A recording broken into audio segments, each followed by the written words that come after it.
Hi guys, today we're going to be chatting about foundations that I've reviewed over the past few months from my Oily Skin Diaries week, along with a few one-off Oily Skin Diaries. I'm going to go through each foundation, chat about if I'm still wearing it, do I recommend it to you, and of course I will have every review down below, and that includes before and after, flash photo test, a wear test, and how it holds up on my oily skin if you want even more information about the products. But hopefully today I'll be able to go through each one and you'll be able to determine if it may work for you.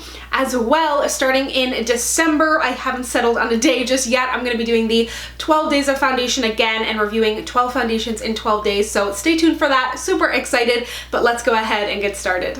Let's kick it off with one of my current favorite foundations, and one for whatever reason I wasn't expecting to love as much as I do. It is the Bare Minerals Bare Pro Liquid Foundation, and this is phenomenal. I know some of you have reached out to me after I've been chatting about it a ton over the past few months, saying how much you loved it as well. Of course, it's not going to work for everybody, but it seems like people seem to really be enjoying this one.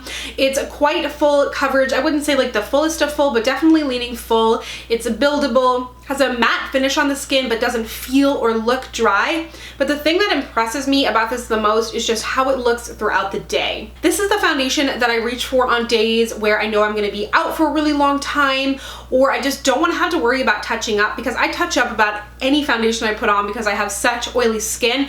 But this really seems to keep the oils at bay for longer than any other foundation. And not only that, at the end of the day, even if I don't blot or powder, my blush, bronzer, and highlight are still totally in place. Nothing moves around. It doesn't fade on the skin. It doesn't patch off, and it just performs beautifully. I absolutely love this one. It has just been such a good foundation. I keep reaching for it. I absolutely love it and highly recommend it. Another foundation that I've been really loving is from Estee Lauder. They do amazing complexion products. The Estee Lauder Double Wear, of course, is like a cult favorite for so many people. It like spans ages and skin types and skin tones, but they recently released the Estee Lauder Double Wear Nude Fresh Water Makeup, and this is like, I don't know if you can hear it.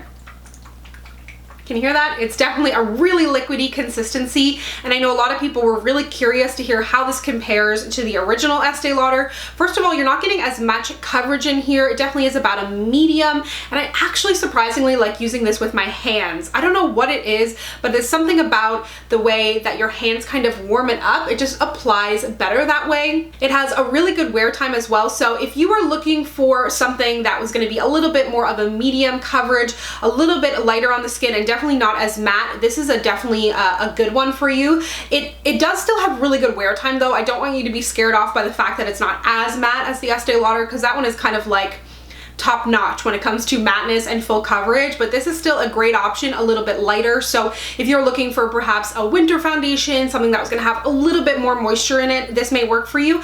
As well, if you have a more normal combination or dry skin type, this may be a little bit more agreeable for you than something like the Estee Lauder Double Wear. Speaking of full coverage, I finally got my hands on the Derma full coverage makeup cover, whatever it is. Honestly, I haven't reached for this since my review. I don't think that it's bad. The shade is definitely off for me, as to be expected. The shade range on this foundation is absolute crap. It doesn't go deep at all. This was a little bit too pink for me.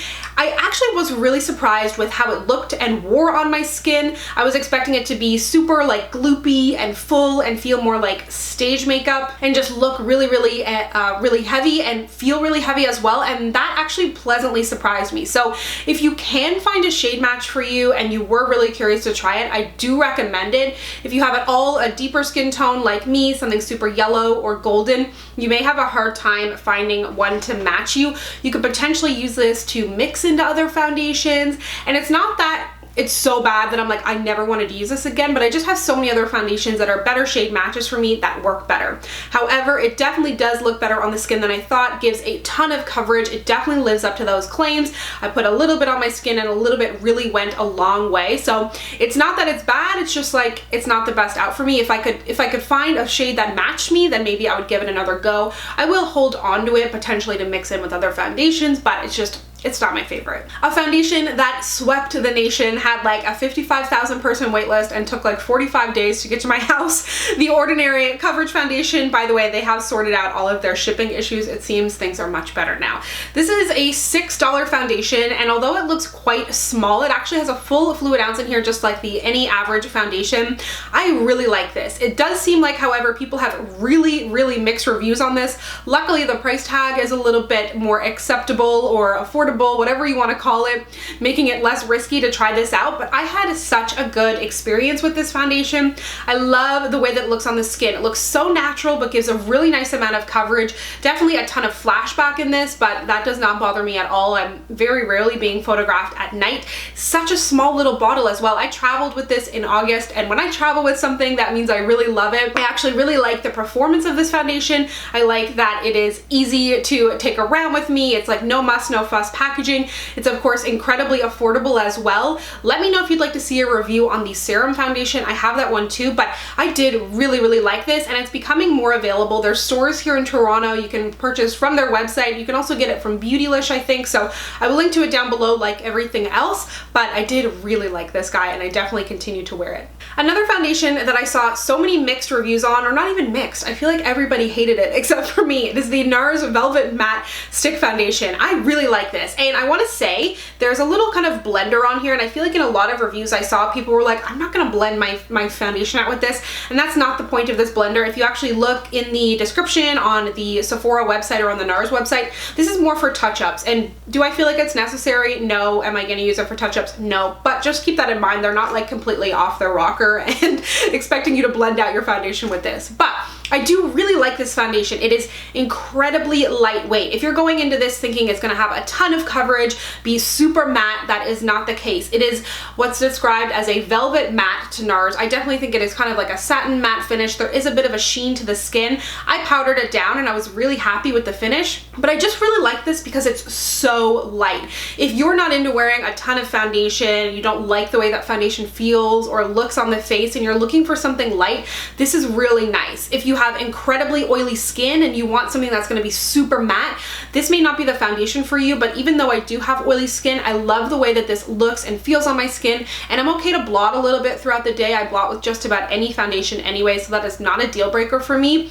and it just looks so good on the skin. So again, of course, it's going to be personal preference for you, but it's good to go into it knowing all the information, or at least what my opinion on how this foundation performs. So definitely if you're using this, I wouldn't pair it with like a Tarte Shape Tape or any really heavy makeup. It's definitely a lighter application kind of thing, but I did really enjoy it and I continue to use it.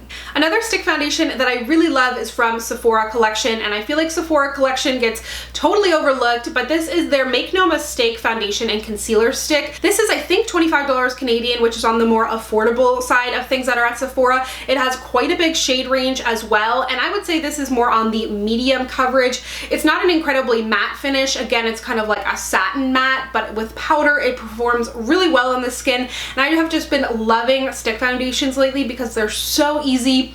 They're good for travel. If you want to touch up with them throughout the day, you can, and it is a really nice lightweight stick. I also reviewed the concealer as a part of this line when I reviewed this foundation. If you'd like to check that out, that's a super full coverage foundation. But overall, I think that this is a great foundation, and Sephora collection can get so overlooked. I love their airbrush mist as well. I love their cream lip stains, so definitely give this a try. A foundation that really surprised me that I expected to be a complete mess is the Clinique Even Better Glow Light Reflecting Makeup, and that just like triggers me. I'm like, glow? Light reflecting? No! I'm so oily, please God no. But this actually performed really nicely on the skin. This is kind of one of those like unicorn foundations, I guess you could say, that I feel like would be good for a lot of skin types. Of course, it's not going to be good for everybody, but it definitely held up better than I thought. That being said, I haven't really been reaching for it.